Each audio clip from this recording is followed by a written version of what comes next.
Y futuras, en otra edición de la Academia Jedi. Hoy estrenamos nuestra última sección de este curso que estamos realizando desde hace ya como 5 meses con Guiomar Rovira. Y hoy vamos a este último eje, ¿no? Si ya bien hemos trabajado sobre los movimientos, ¿no? La importancia de estos nuevos movimientos que tienen que oponerse, ¿no? Como el movimiento feminista o ciberfeminista, ¿no? A este contexto de militarización de Internet, de extrema derecha, ¿no? Y de ese nuevo poder tecnológico, ¿no? Que está irritando la conversación social. Al mismo tiempo hemos hablado con distintos especialistas para hablar sobre la cuestión de cómo luchar contra esas máquinas de odio, de mentira, de fake news. Y este último eje del curso trata sobre las campañas electorales y qué está pasando en el mundo con las campañas electorales y cómo estas fuerzas conservadoras y esta tecnología o esta tecnopolítica del 1% que hemos llamado, pues se está... ¿Qué está pasando? ¿No? ¿Qué está pasando y cómo esas máquinas están atacando las elecciones y generando pues una disputa muy importante, ¿no? Porque de ella depende pues en quién va a gobernar los países o las ciudades o las regiones, ¿no? Del mundo, ¿no? Y son parte pues del viraje hacia dónde va el mundo. Bueno, sin más, hoy tengo el gusto de tener en el programa a Enrique Carna Cifre, Quique, y que está aquí, ¿no? Saludos, Toret, todo bien. Muchas gracias, ¿verdad?, por tenerme aquí. Un saludo a todos los Futures, Padawans, Jedis que nos acompañan en la Academia Jedi en el día de hoy. Bien, perfecto. Gracias, Toret. Mira, un placer, como dije, un placer estar aquí con ustedes. Para mí, la Academia Jedi y las personas que han pasado por aquí son, ¿verdad?, mis máster, si podemos llamarlo de esa manera. Y quiero abordar la pregunta, ¿verdad?, un poco desde, pues, como abordamos las preguntas quienes trabajamos en esto, que es un poco, ¿verdad?, el contexto, de dónde venimos, ¿verdad?, dónde estamos ahora mismo y qué podemos hacer para afrontar esos retos que tú muy bien mencionas y que han estado mencionando en los últimos capítulos, ¿verdad?, de la Academia Jedi. Así que invito también a las personas que nos están viendo hoy, que si no han visto los pasados episodios, que se den la vuelta porque hay mucha información importante. Llamo a mi presentación, ¿verdad?, que otros mundos son posibles. Y un Ahora sí poco ya se ve comenzamos. la presentación. Perfecto. Empezamos un poco, ¿verdad?, por ese contexto a lo que llamamos la resaca o ese backlash. Cuando hablamos de resaca, ¿verdad?, en un término natural de las olas, viene a significar el movimiento de las olas del mar al retirarse de la orilla, ¿verdad? Ese movimiento hacia atrás puede seguir para la próxima diapositiva.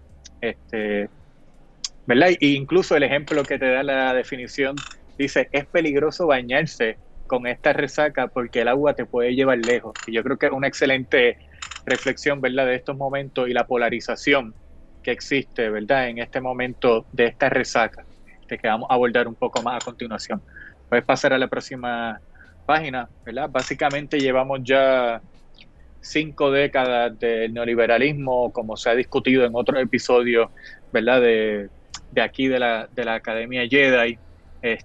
Y a esto es lo que le llamamos, ¿verdad?, esta resaca. El avance lleva mucho tiempo, pero quiero centrarme específicamente desde la crisis económica del 2008. Ya en otros episodios han hablado, ¿verdad?, del desarrollo de las protestas globales del 2000, ¿verdad?, la lucha contra la guerra en el 2003.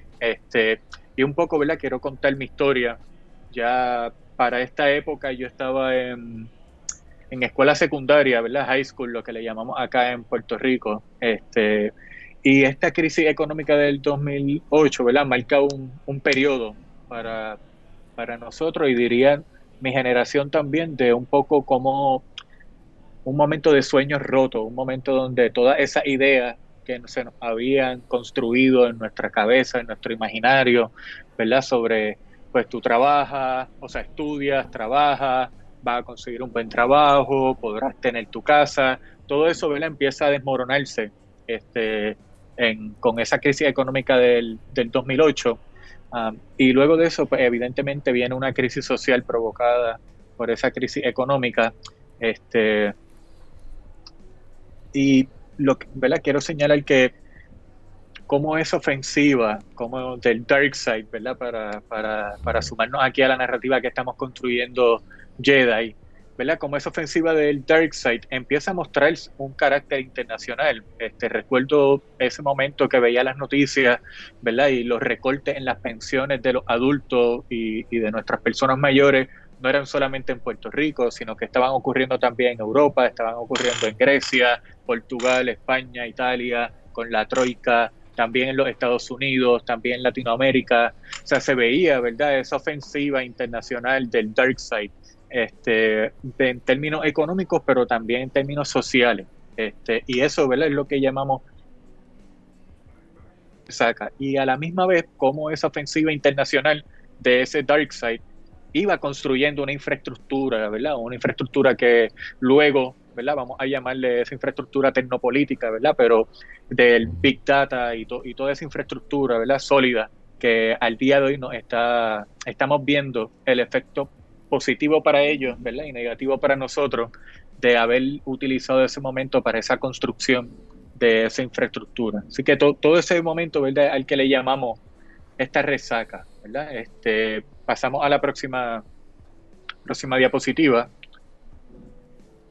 Entonces quiero hablar un poco, ¿verdad?, cómo a pesar de toda esta resaca, ¿verdad?, a pesar de toda esta recesión, cómo se habla de un fenómeno natural, ¿verdad? No es un fenómeno natural, ¿verdad? Es un fenómeno orquestado por los intereses precisamente de los de arriba, ¿verdad? El establishment, la fuerza económica, la supremacía blanca, ¿verdad? Y ¿verdad?, todos los que definimos como los de arriba, la casta, tiene esa ofensiva, y de nuestra parte, ¿verdad?, pues surge una resistencia. Y podemos pasar a la próxima diapositiva. Y en cierta manera quiero agrupar esa resistencia como un acto, ¿verdad?, casi de nuestro instinto de juntarnos y reaccionar, ¿verdad? Algo está pasando mal, algo no está, ¿verdad?, no está sucediendo bien, tenemos una amenaza contra nosotros y decidimos juntarnos y reaccionar. Esto, ¿verdad?, se ve en expresiones como el 15M, Occupy, estallidos sociales a través de Latinoamérica, estallidos sociales en las primaveras árabes, ¿verdad?, y otras expresiones alrededor del mundo. Importante, ¿verdad?, que esta resistencia siempre se da en reacción a esa ofensiva, ¿verdad?, del dark side, y no necesariamente porque nos hayamos nosotros mismos trazado una ruta, ¿verdad?, hacia una victoria un poco más grande o hacia esos otros mundos posibles, ¿verdad?, como llamamos en diferentes latitudes de este planeta. Entonces se da todas estas expresiones, ¿verdad?, de protesta, de juntarnos y reaccionar, de construir ese nuevo sujeto político, como mencionaba Toreta al principio, del 1%, la casta, los de arriba, pero a la misma vez se va transformando eso en una expresión institucional, ¿verdad? Surgen nuevos partidos, surgen alianzas, surgen pactos, todos ellos, ¿verdad?, con la idea de poder frenar esa ofensiva del dark side, ¿verdad? Así que si queremos seguir llamándole de esa manera. Seguimos. Así que nada, ¿verdad? Planteo aquí entonces algunos de los retos de este big picture, ¿verdad?, de este marco general que estamos planteando, ¿verdad? ¿Cómo comunicamos que en ocasiones el que no ocurra nada sea sinónimo de algo positivo, ¿verdad? Y creo que eso es algo bien importante cuando empezamos a tomar posiciones de poder a nivel del Estado, claro. La gente empieza a cuestionarse, bueno, pero esta gente lo que hace es bloquear toda medida política. Esta gente lo único que hace es oponerse y frenar las cosas que pueden pasar en el país. Pues precisamente, ¿verdad?, uno de los retos que tenemos es cómo comunicamos que a veces el que no pase nada sea algo positivo. Y doy algunos ejemplos. El que no se pase un plan de ajuste fiscal en Puerto Rico por la deuda pública, ¿verdad?, puede ser una victoria para el pueblo de Puerto Rico, ya que precisamente no se está llegando a ningún acuerdo con los bonistas, con los fondos buitres, para pagar la deuda de Puerto Rico. Entonces, en ese sentido, el que no ocurra nada, ¿verdad?, en la legislatura es sinónimo, ¿verdad?, de algo positivo. Entonces, eso es uno de los primeros retos, ¿verdad? Yo creo que nos impone este momento, ¿verdad? Cómo comunicamos a veces que esa resistencia sí es poder. Otro de los retos que creo que es importante desarrollar, ¿verdad?, es cómo y cuándo pasamos a la ofensiva para construir nuevas agendas de país, ciudad, comunidad, etcétera. Cómo comunicar a diferentes registros de la fuerza, entiéndase, ¿verdad?, los Jedi, los organizadores, activistas que llevan mucho tiempo, los Padawans, ¿verdad?, que digamos este movimiento un poco más woke que se genera alrededor, y a la misma vez cómo comunicamos en diferentes registros de localidades, y, ¿verdad?, y expresiones populares de diferentes elementos de la cultura que no necesariamente están ligados con el día a día del activismo y la organización política. Entonces, ¿verdad?, creo que ese es otro reto, cómo comunicamos a los diferentes registros de la fuerza y cómo construimos alianzas, ¿verdad?, dentro de esta urgencia y dentro de tanta diversidad de perspectivas y de cómo avanzar. Creo que son, ¿verdad?, algunos de los retos que en la conversación que vayamos desarrollando podemos seguir tocando, y con algunos de los ejemplos, ¿verdad?, como Barcelona, Puerto Rico, etcétera, podemos ir dialogando. Una nueva esperanza, ¿verdad?, New Hope, como se llama la película de Star Wars, nuevos marcos que no son tan nuevos, pero que nos ayudan. Podemos pasar a la próxima diapositiva. El contraataque progresivo, y me llevo esto del contraataque porque lo escuché en uno de los podcasts que estaban mencionando, y obviamente, ¿verdad?, creo que es un clásico mezclar el deporte con la política, que para nosotros los privilegiados, ¿verdad?, que tenemos el tiempo ¿verdad?, y podemos trabajar en esto.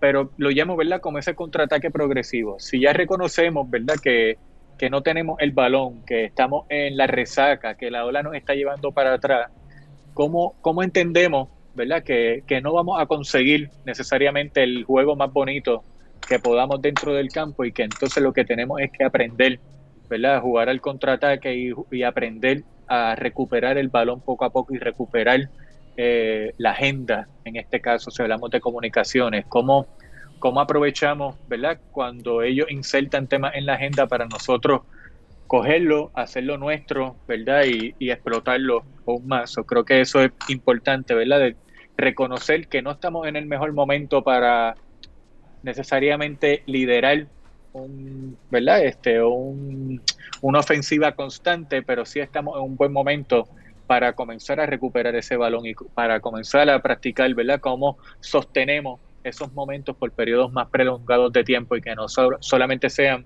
¿verdad?, picos de movilizaciones.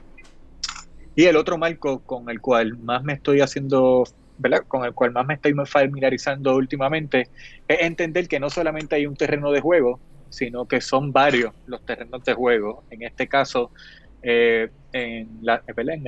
unos compas de Chile, del movimiento de pobladores de Chile, algunos compas, ¿verdad?, en la organización que estoy ahora mismo de mi gente, conocemos esto como el desde, contra y sin el Estado, ¿verdad? Tenemos que trabajar desde el Estado, contra el Estado y sin el Estado, para poder llegar a lo que nosotros llamaríamos, ¿verdad?, como ese buen vivir, ¿verdad?, ese objetivo común, como llamarían, ¿verdad?, en otros lugares.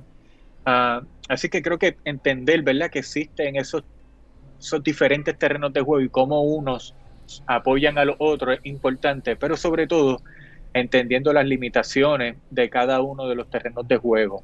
Creo que esto es uno, ¿verdad?, de los marcos más importantes en este nuevo terreno, ¿verdad?, en este nuevo contexto político que nos encontramos ahora mismo en coyuntura. Lo vemos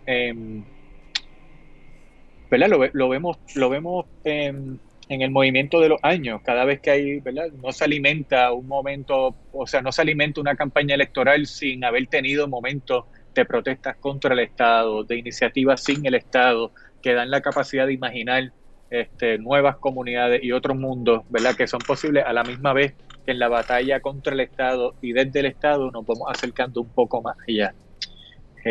Toret, en cualquier momento, si quieres... No, vamos bien, te quedan todavía bien, pues para la intervención inicial 7-8 minutos bien, si quieres, pero vaya que si no... Perfecto.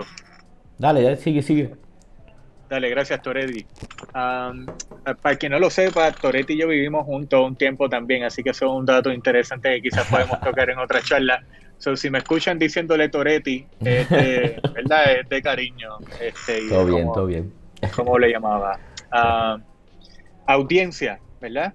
Pasamos al próximo slide. Audiencia, la divido aquí, ¿verdad? En el tema que estamos trabajando, Jedi, Padawans, ¿verdad? Regiones, planetas y galaxias.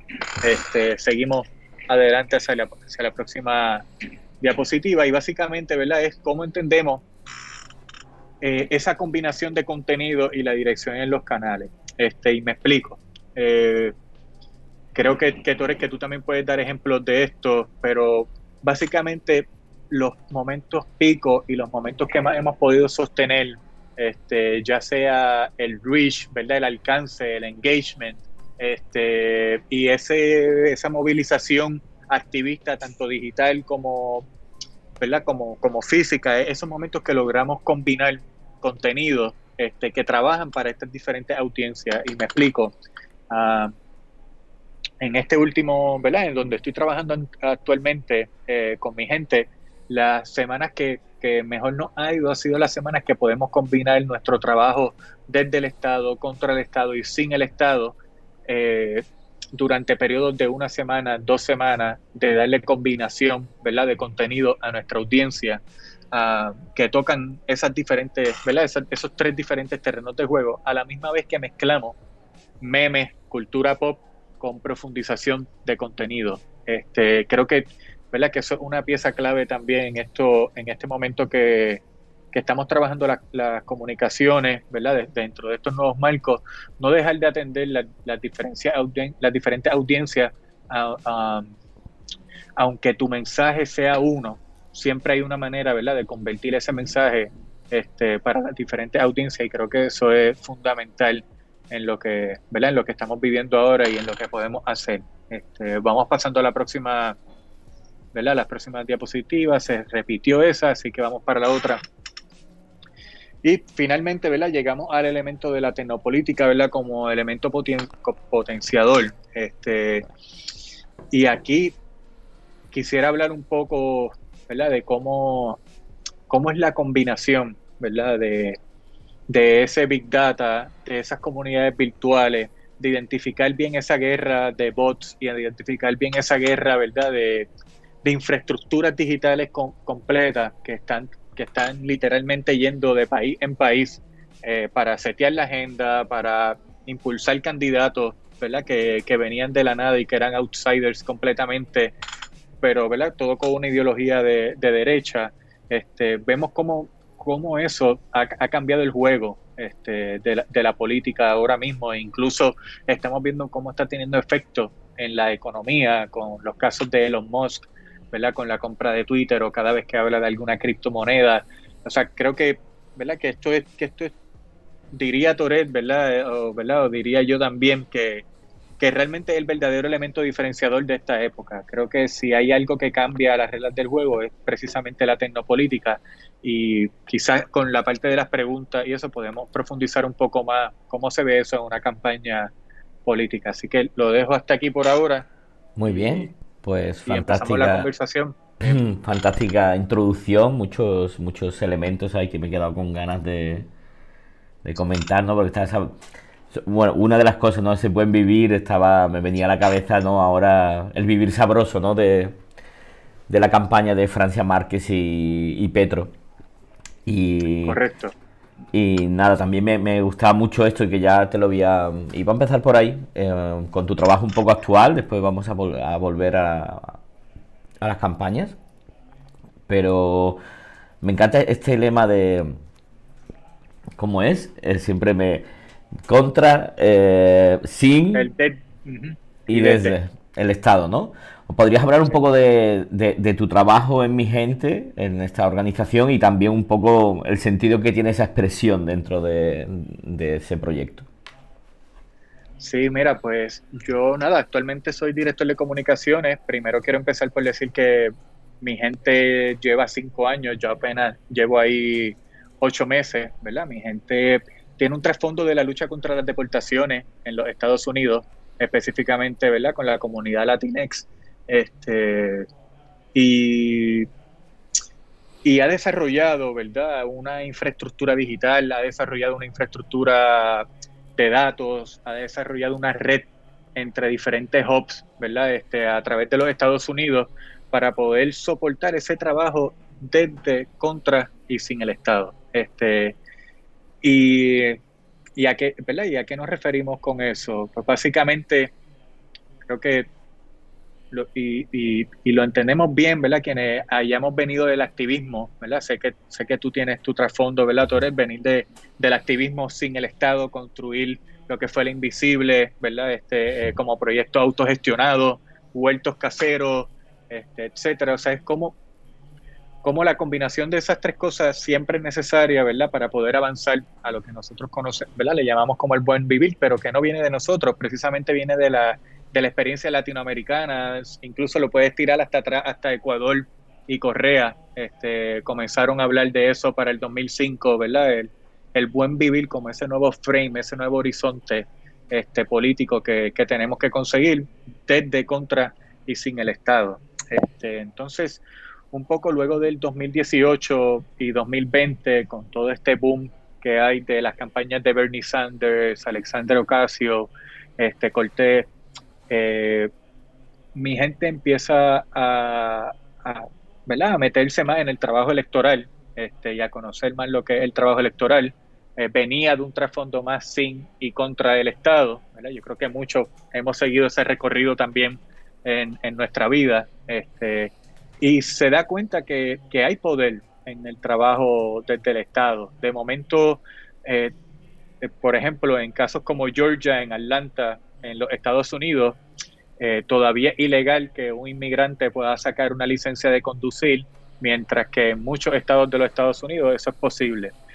Pues esta organización que antes hacía trabajo sin y contra, que se llama GLAR, de momento se da cuenta que tenía el poder de convencer a políticos de que asumieran dentro de su discurso que había que darle licencia de conducir a los inmigrantes. Entonces empiezan a darse cuenta que llevamos 20 años haciendo trabajo sin el Estado, contra el Estado, y no habíamos estado tan cerca, ¿verdad?, de lograr esa lucha concreta hasta que empezamos a hacer trabajo desde el Estado.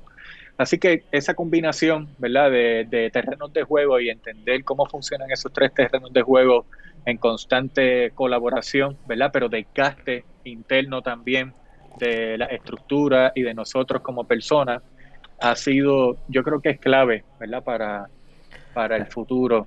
La verdad es que creo que siguiendo tus redes sociales y vi esta cosa de, ¿no?, de contra, sin y entre, ¿no?, el Estado. Y desde. Uh-huh. Desde me pareció como, no sé, como una formulación como muy clarividente y que rompía como muchas de las dicotomías excluyentes, absurdas, en las que muchas veces el activismo se veía, ¿no? Es o luchas en la calle o escuchas, ¿no? Como que puedes, en realidad, todos esos terrenos de juego, todos campos de batalla, que en realidad podemos pensar también en el campo electoral, también es así, ¿no? Hay muchas partes de la batalla y la cuestión es que todos esos engranajes funcionen bien. Puede ser muy bueno haciendo una movilización puerta a puerta, pero si no tienes una buena estrategia digital, pues no vas a tener buenos resultados y viceversa. Entonces quería ya un poco aterrizar más en tu trabajo en la campaña de Puerto Rico. Y bueno, te iba a pedir que dieras un poco de contextualización, ¿no? Porque, hubo unas grandes movilizaciones, ahora lo cuentas tú, ¿no? Y surgió, ¿no?, un actor emergente, ¿no? O se hizo más fuerte, que recuerda también parecido a lo que pasó aquí en España. Pero bueno, pues eso, que nos dieras un poco de contextualización y después que nos ahondes un poco fue el planteamiento de campaña y qué pasó. Sé que podrías hablar mucho rato, pero bueno, unas pinceladas. Vale. Bueno, nada, para hacer el cuento largo corto, ¿verdad? Y sé que tenemos un público que que de Barcelona, Cataluña, que entiende un poco, ¿verdad? Que se puede posicionar un poco en el contexto de Puerto Rico. Fui el director de campaña de la campaña de Manuel Natal para el 2020 a la alcaldía de San Juan, a la alcaldía de Puerto Rico, conocida como San Juan, ¿verdad? Es el municipio con mayor población en La Puerto capital, Rico. ¿no? Sí, la capital. Y bueno, contexto, Puerto Rico es una colonia, ¿verdad?, de los Estados Unidos, y por ende los partidos políticos en Puerto Rico siempre han estado divididos en el eje nacional. Por ende, los partidos se dividen. Si quiero hacerme Estado, el Estado 51 de los Estados Unidos, si quiero mantener el status quo o si quiero ser independiente, ¿verdad? Y a través de nuestra historia, ese ha sido el debate político en el país. ¿Qué ocurre? Te diría yo que desde la crisis del 2008, ¿verdad?, que hablábamos al principio, la economía de Puerto Rico se ha venido abajo por ser directamente, ¿verdad?, por la relación colonial, pero también por el capitalismo que existe en Puerto Rico y el neoliberalismo local. Comienza a surgir el tema de la deuda y el endeudamiento público que tenía el país. Todo ese tema empieza en el 2015 y el 2016, ¿verdad?, terminando en el 2017 con huelgas estudiantiles, protestas en el sector social, ¿verdad?, de Puerto Rico, levantando el tema de la deuda, de que era la deuda o la gente, el pueblo o la deuda, ¿verdad? Era como lo resumíamos. Y dentro de todo eso llega el huracán María, ¿verdad? ¿Y qué pasa? El huracán María es evento catastrófico en Puerto Rico que nos hace básicamente ver el Puerto Rico que teníamos, que realmente nos pintaban un país que no era tercermundista, pero María le quitó ese velo, ¿verdad? Esa sábana, esa pintura y capota, como llamamos, ¿verdad? Que tenía Puerto Rico y vimos, ¿verdad? Y vivimos, ¿verdad? Quienes estuvimos aquí en Puerto Rico en ese momento, la precariedad que se vivía en el país. Durante esa recuperación, el gobierno de Ricardo Rosselló, ¿verdad?, empiezan a salir pues los asuntos de corrupción. Se empiezan a encontrar que suministros de alimentos, suministros de agua, suministros de medicamentos se estaban utilizando como campaña política. Se aguantaban los suministros para que el alcalde pudiera ir a repartir pueblo por pueblo, tú sabes, para conseguir el voto de la gente luego en las elecciones del 2020. Y todo eso empieza a resurgir hasta que explota todo con un chat de Telegram que se filtra en el 2019, en el cual hay un montón de contenido misógeno, un montón de ataques a figuras políticas de la oposición, tanto electoral como organizaciones de base, ¿verdad? Entonces, todo eso genera un malestar en Puerto Rico que estalla, ¿verdad?, en combinación con el uso de las redes, la convocatoria de Bad Bunny, la convocatoria de René, y esta combinación que hablábamos ahorita de las diferentes audiencias, que creo que es importante para entender el desde, contra y sin, ¿verdad? Como también la diferencia entre los Jedi, Padawans ¿verdad?, y la República en general se combina para... Tienes la protesta por la noche, pero también tenías por el día eventos familiares, eventos de yoga, eventos, o sea, creo que, ¿verdad?, esa combinación, permitir esa combinación de táctica, y eso lo vimos repetido no solamente en Puerto Rico, lo vimos en Chile, lo vimos en Colombia durante, ¿verdad?, ese periodo de estallidos sociales que hubo en esa fecha, como no solamente había protesta, ¿verdad?, sino que también se creaban espacios por el día de otras cosas, ¿verdad?, que llegaba a otra audiencia.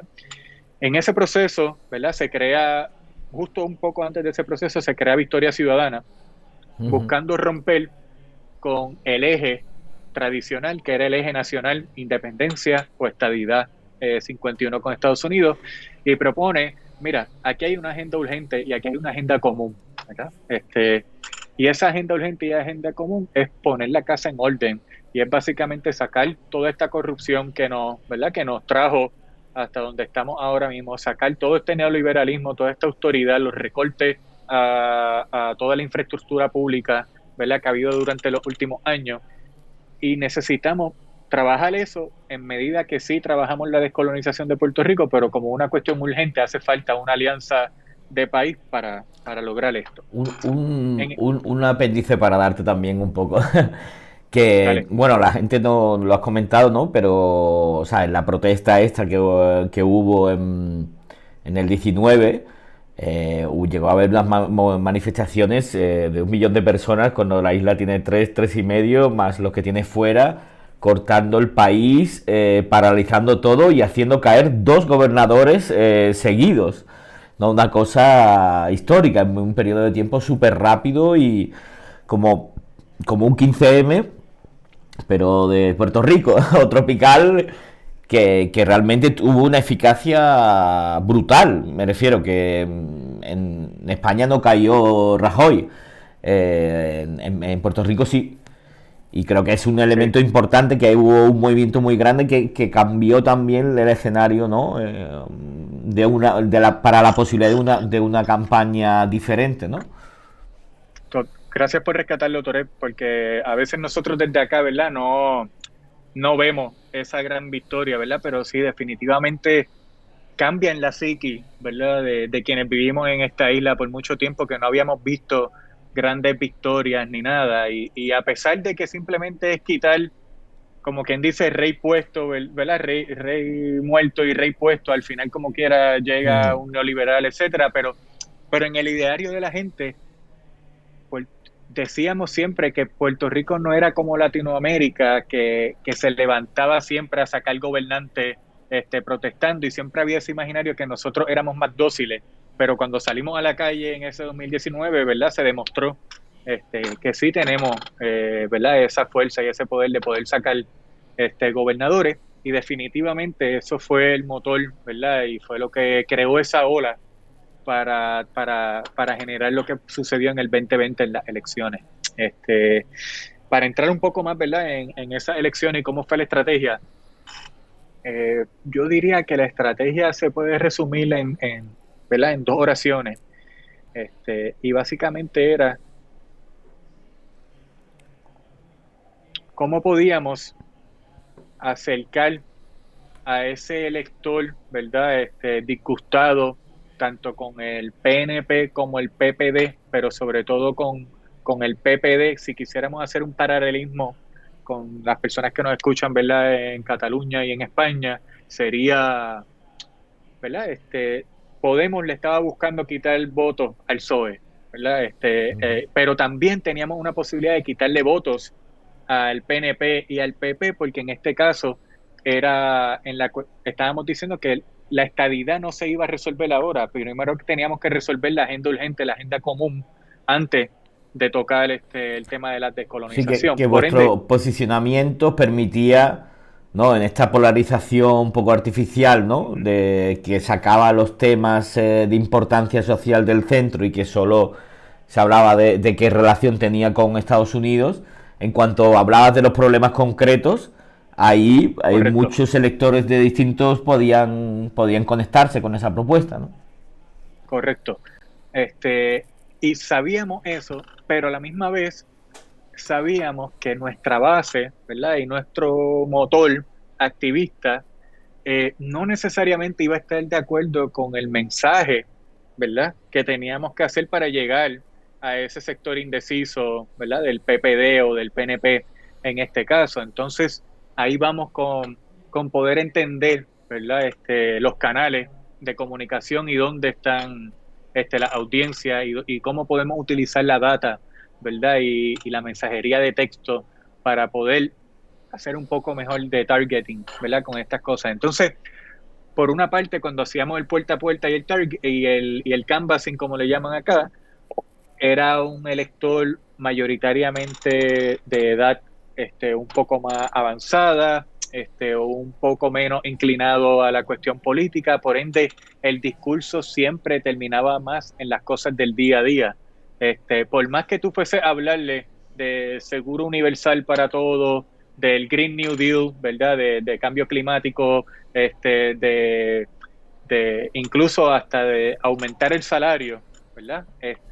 La persona que te recibía en la casa te iba a hablar del roto que tenía en la carretera, o sea, el hueco, el boquete en la carretera, cómo no recogían la basura toda la semana. Entonces, era cómo reconocíamos, ¿verdad?, que nuestro mensaje tenía diferentes frentes, mientras en nuestras redes sociales quizás teníamos nuestra audiencia más progresista, más activista, que por ende ahí compartimos nuestro programa de gobierno, que sí incluía un seguro, ¿verdad?, de salud universal, sí incluía una propuesta,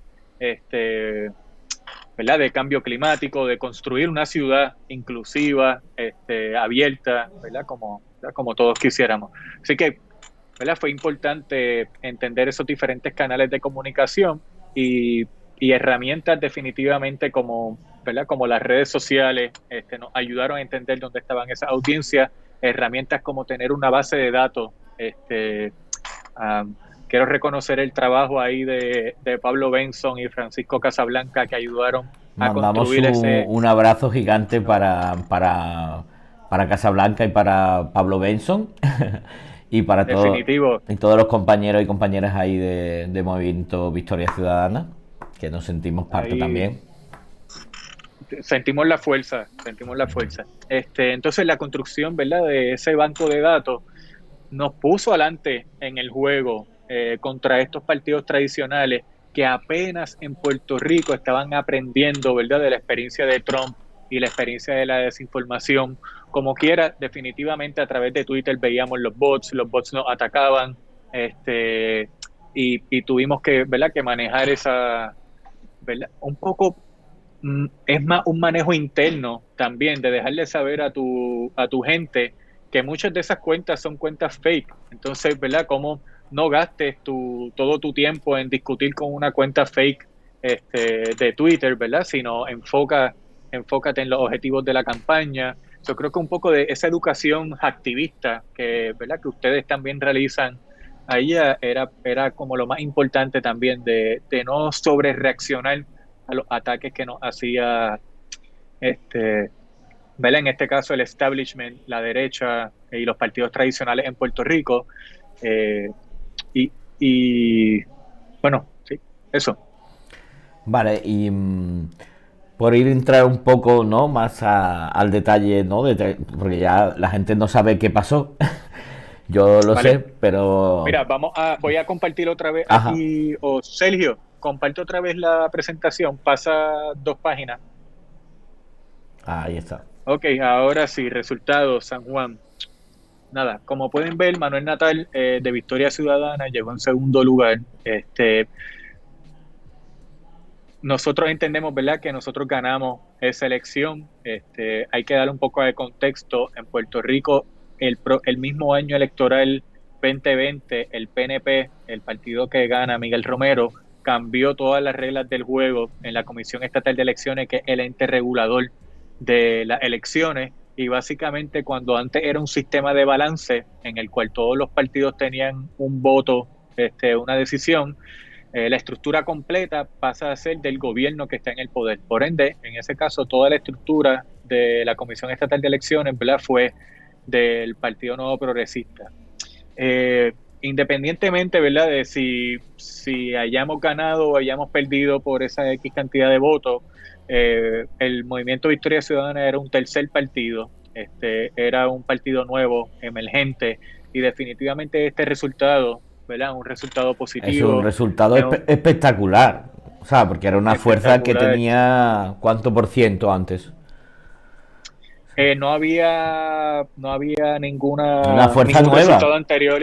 Exacto, era una Una fuerza fuerza nueva. nueva. Podíamos dejarnos llevar ¿verdad?, por otros partidos como el Partido del Pueblo Trabajador, pero que apenas había superado el 2-3%. Alexandra Lúgaro sí fue un fenómeno que hay que mencionar, que fue nuestra candidata a la gobernación, que se había tirado como independiente anteriormente y con una campaña, ¿verdad?, totalmente nueva, había irrumpido en el terreno de Puerto Rico, pero incluso en la carrera a la gobernación nos quedábamos alrededor del 13 y el 14%, a diferencia de en San Juan, ¿verdad?, que llegamos a ese 40%. Yo recuerdo, bueno, seguí la campaña de cerca y realmente me pareció lo que veía desde lejos, ¿no? Que no es estar ahí, pero me pareció una campaña espectacular.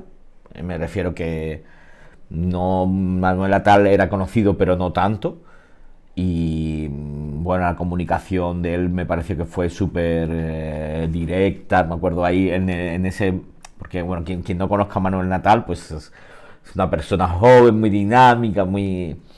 Y, bueno, yendo a hacer el puerta a puerta con esa especie de skate, recuerdo, o sea, la energía que creó la campaña y la sensación total de, recuerdo el día de que se creó una especie de movimiento, ¿no? En torno a él y un empoderamiento muy, muy poderoso, y era la sensación total, ¿no? Con los apoyos de Bad Bunny, de René, de un montón de otros artistas, la sensación de que era imposible no ganar, aunque eras una fuerza nueva. Y yo recuerdo haberme acostado a las tantas de la noche y estábamos arriba antes y ya por la mañana ya no. Y nada, supongo que tuvo que ser también muy, muy duro, porque la campaña realmente fue increíble y merecía totalmente ganar. Es difícil cuando empiezas de nuevo ganar a la primera, pero realmente también molesta cuando ves que te roban ahí en el último instante la cosa.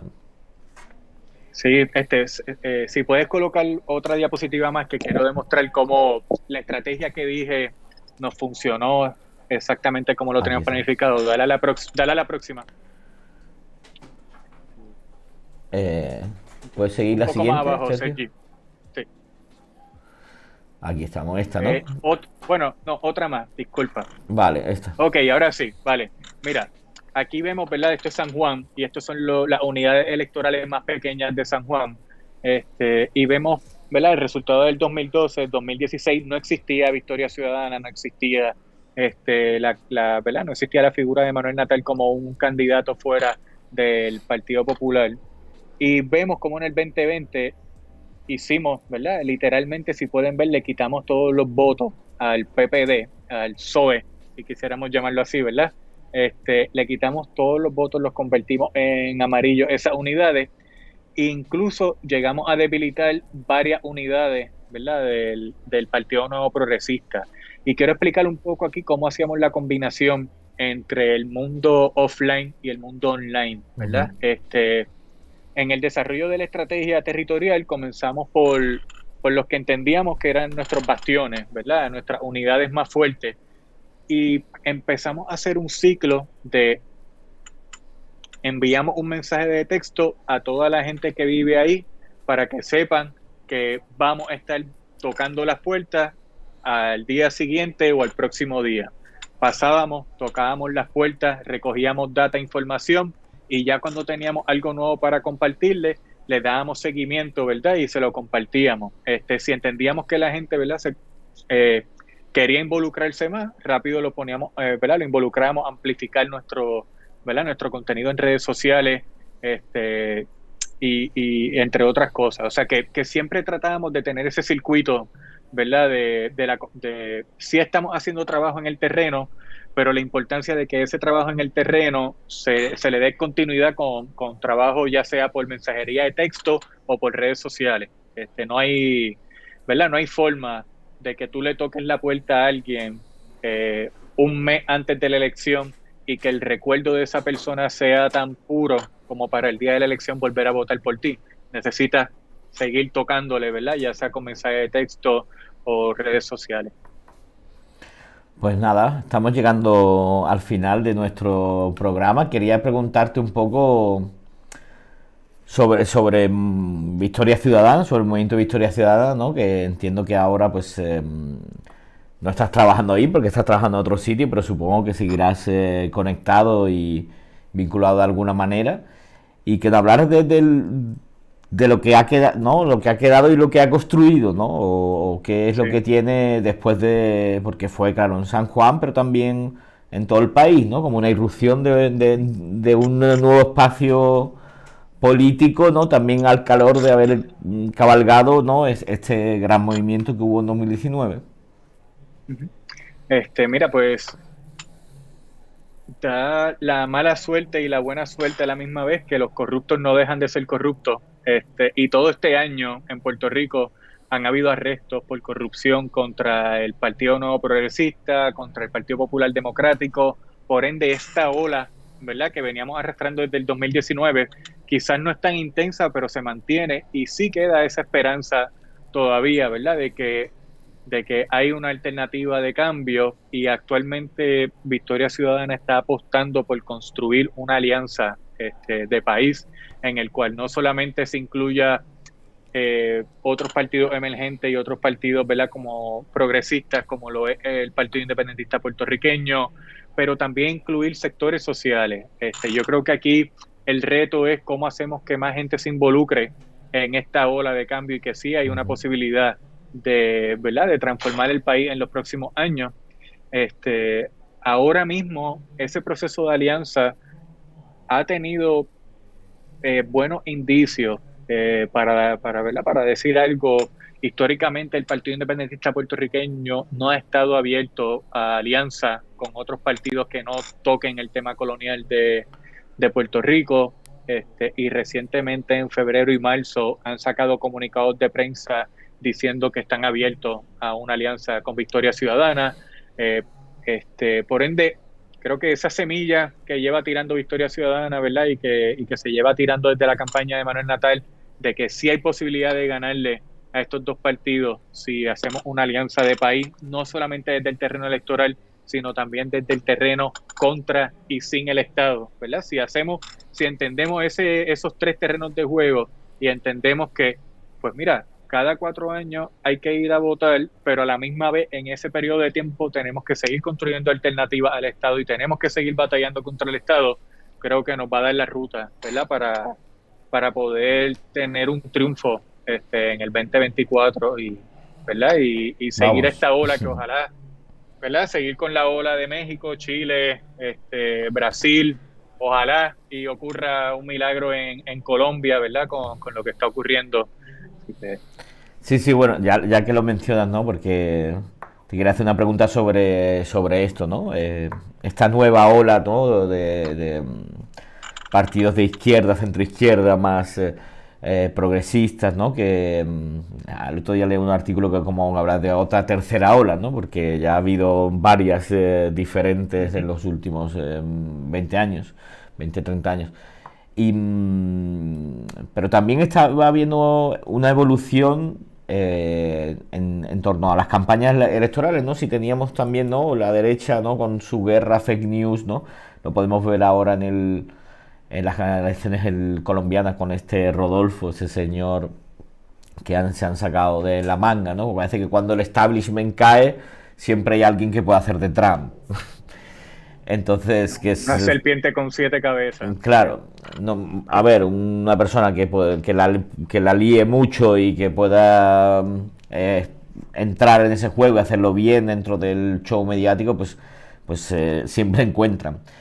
Pero respecto a las fuerzas progresistas, que sé que has estado siguiendo de cerca la campaña chilena, que creo que es una campaña muy, muy interesante, que también ahora a mis amigos colombianos les digo, mirad la campaña chilena, no todo está perdido. La primera vuelta es una cosa y los candidatos no se suman automáticamente, los candidatos de la derecha, es más complejo que eso.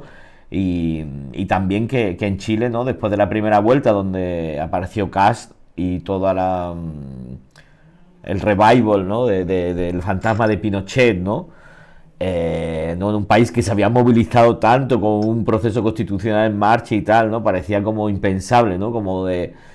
Y la gente se movilizó en un mes de una manera increíble, ¿sabes? Como que no había mañana y te jugabas todo y la gente se movilizó y realmente se veía, ¿no? Veías en tus redes sociales tus amigos chilenos que estaban ahí, que no... Y bueno, una reflexión un poco sobre este contexto y sobre también los elementos interesantes que aprendiste del seguimiento de la campaña chilena. Sí, mira, pues para mí, igual que tú dices, la campaña en Chile es un ejemplo que hay que mirar ¿verdad?, para todos estos próximos años que vienen, las próximas campañas. Yo creo que eso de apelar a otras audiencias que uno a veces ni se imagina, como hemos comentado en mi trabajo, ¿verdad?, en donde trabajo ahora, en mi gente, toda esta relación con los K-popers, toda esta relación con los Taylor Swift, ¿verdad? Y todas estas comunidades virtuales que uno no necesariamente apela, ¿verdad? O conoce, pero que con el simple detalle de que el Boris ya tenía una foto de Taylor Swift en su bolsillo cuando alguien fue a preguntarle, oye, ¿es verdad que tú eres fanático de Taylor Swift? Y él ya tenía una foto en el bolsillo de Taylor Swift y cómo eso, entonces en la expresión digital se vuelve viral de que Gabriel Boric es fanático de Taylor Swift, de misma manera, ¿verdad? ¿Verdad? El pop coreano, creo No, fue increíble que cómo convirtieron a Boric en un icono pop brutal. Pero correcto. no, Sí, Boric sí, bailando sí, sí. reggaetón, Boric con perrito, Boric... O sea, Exacto. realmente hubo un desborde de imaginación creativa y de humor y tal que la segunda vuelta fue súper importante. Sí, y creo que, ¿verdad? De donde yo primero empecé a ver esta estrategia de descentralización de contenido, ¿verdad? Que siga surgiendo contenido descentralizado, no solamente de la campaña, es precisamente, ¿verdad? De las primeras campañas así de Podemos, Barcelona en Común, que había todo este desborde, ¿verdad? De desarrollo de contenido horizontal.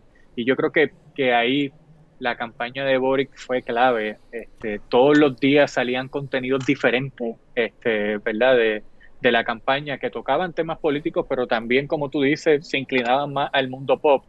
Y yo creo que ahí tenemos mucho que aprender de eso.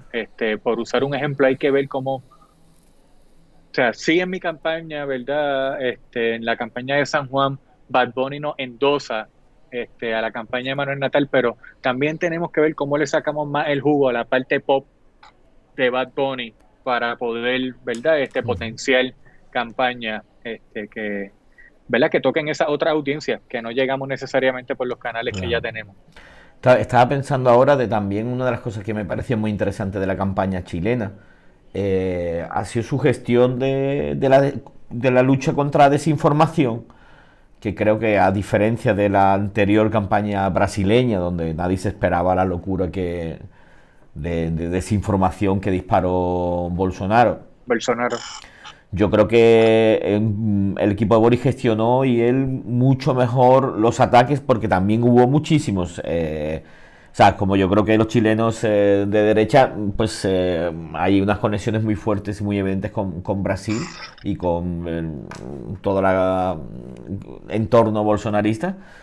Y ellos, me parece, por ejemplo, recuerdo que uno de los temas más escabrosos un poco que lo acusaron de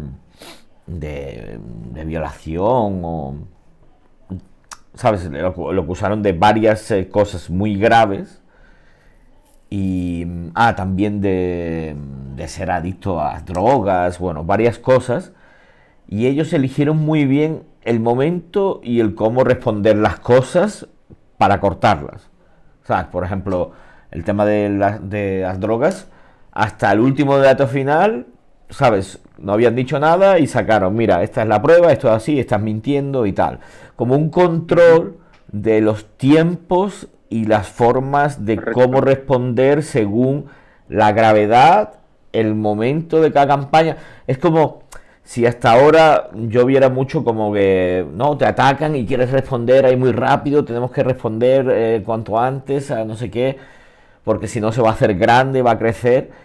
Y ahí, o sea, por lo que he investigado y tal, tuvieron un trabajo, un manejo mucho más de control del Ujú. tiempo, de la respuesta y del momento adecuado, lo cual me parece muy, muy interesante. Sí, totalmente de acuerdo contigo, Toret. Y lo mencionábamos, te lo mencionaba ahorita también con la campaña ¿verdad? Que tuvimos en San Juan y cómo quizás es más, si ya sabemos que eso es lo que funciona desde los equipos de campaña, si el equipo de campaña de Boric, ¿verdad? Demostró que ese control de los tiempos es lo que funciona, ¿cómo seguimos haciendo educación a nuestra base activista, ¿verdad? A nuestros electores, a nuestros votantes, para que ellos tampoco, ¿verdad? Generen ese sentido de urgencia de que hay que contestar ahora, hay que contestar ahora. Aquí en Puerto Rico, cada vez que nos atacaban sí, muchas de las personas cercanas querían ya reaccionar, hay que disparar, no, vamos a esperar el momento, vamos, creo que siempre escuchar, monitorear las redes, monitorear el ruido, ¿verdad? Mm, El eslogan de, ¿verdad? De la Futura Channel, sacar la señal del ruido, ¿verdad? ujú. Creo que siempre es importante para entender cómo responder, por dónde responder y cuándo responder. Bueno, pues Quique, un gusto, ha sido una conversa súper entretenida, he aprendido un montón, un gusto que hayas venido y espero que nos veamos pronto y que esa lucha dentro, contra y desde el Estado siga avanzando aquí, allá y en todo lugar. Te mando un abrazo muy grande y Vale, gracias. gracias Toretti, un abrazo para ti también, y seguimos dándole duro desde contra y sin el Estado. Saludos, un Venga, abrazo. chao. Gracias Sergio también, chao. Bueno, pues la verdad es que me ha gustado mucho la conversación. Creo que es una historia poco conocida, ¿no? Tanto el movimiento como el movimiento electoral que hay y que se ha creado el último año, desde el 2019 en Puerto Rico. Y es un gusto tener a Enrique, a Quique, en el programa. Así que lo dejamos hasta la próxima semana, que vendrá Marcelo Branco, que es un experto de estrategia digital que ha trabajado con la campaña de Dilma Rousseff, donde ganaron, con Manuela Dávila, bueno, todo un experto que tiene mucha experiencia en una visión larga de las campañas y vamos a seguir charlando. Así que nada, muchas gracias y hasta la próxima.